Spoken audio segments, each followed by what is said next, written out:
আসসালামু আলাইকুম। Welcome to my SN poultry ফার্মে সকলকে স্বাগত। তো আজকে আপনাদের সম্মুখে একটি বিষয় নিয়ে উপস্থিত হলাম।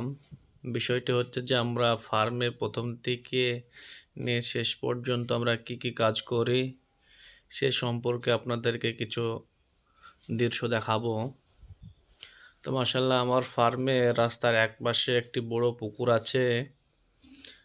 পুকুরটি দেখতে অনেকটাই ভালো লাগে। আমরা অনেকে এসে এখানে আড্ডা দিই। এটা আমার প্রবেশ পথের সাইডে আমরা কিছুটা রসুন চাষ করছি। ফার্মের কাজের ফাঁকে এই কাজটি আমাদের হয়ে যায় বাড়ির জন্য। তো প্রথমত এসে আমরা চটটিকে নামিয়ে দিই। সকালবেলায় এসে এই ঘরটায় বোর্ডিংয়ের বাচ্চা আছে, তার জন্য আমরা দুই সাইডে চট দিয়েছি, বাইরে প্লাস ভিতরে। তো প্রথমত আমরা বাইরেকার চটটি আমরা গুটিয়ে নিচ্ছি। আমার কিছু সাথী ভাইয়েরা আছে, তারা গুটিয়ে নিচ্ছে। এরপরে ভিতরকার চটটিকে আমরা গুছিয়ে নিব। তো মাশাআল্লাহ আপনারা সাথে থাকুন, অবশ্যই দেখতে পাবেন। এইভাবে আমরা চটটাকে গুটিয়ে নিই যাতে রোদটা ভিতরে প্রবেশ করে, মুরগিটা ভালো থাকে।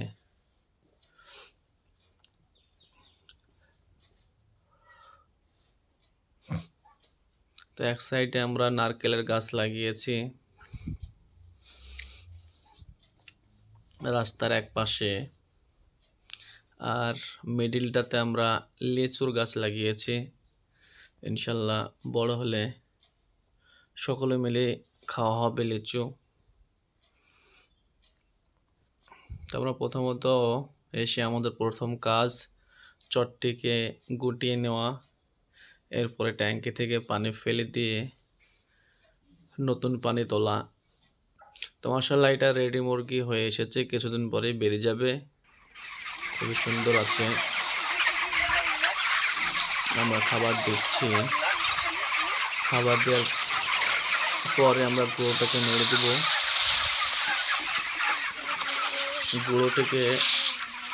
গুঁড়োকে দুবার চেষ্টা করি নাড়ার, কারণ গুঁড়োর ভিতরে অ্যামোনিয়াম গ্যাস সৃষ্টি হয়, যার কারণে অনেক পোলট্রি ক্ষতির দিকে যায়।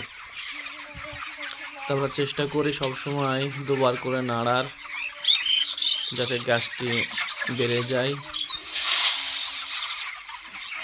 আমরা ওই কাজগুলোই করছি। তো মাশাআল্লাহ মুরগি পর্যন্ত এটা তো ভালো আছে। এটা আমার বার্ডিংয়ের বাচ্চাগুলো সুন্দর আছে মাশাআল্লাহ, খুবই সুন্দর, অসাধারণ। দোয়া করবেন যেন সুস্থ সবল থাকে।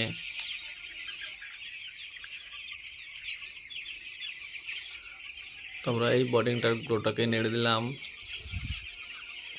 ছেলেরা কাজ করছে। তো দোয়া করবেন, এর পরের ভিডিওতে আবার দেখা হবে, আবার আপডেট দিব। আসসালামু আলাইকুম।